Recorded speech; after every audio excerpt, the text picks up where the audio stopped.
Sveiki, mėlyjeji.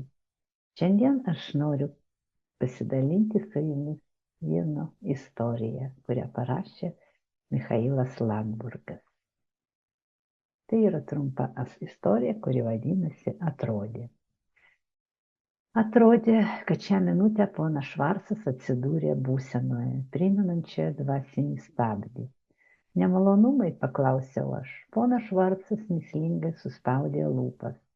Man susidarė toks įspūdis, tarytum mano protas nuolatos vėluoja, tarė jis, bet ištrūkęs iš minutėlės susimąstymo, jis ėmė pasakoti apie rytinį žmonos skambutį. Kaip tu? Paklausė jis.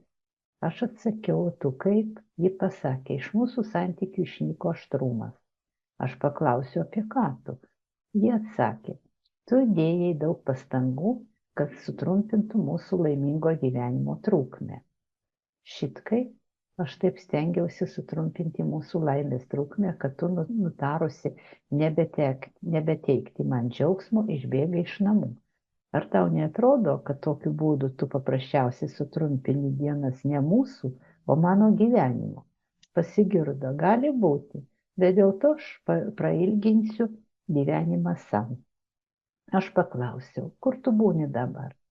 Savo praeityje, atsiliepė žmona, savo praeityje, be tavęs.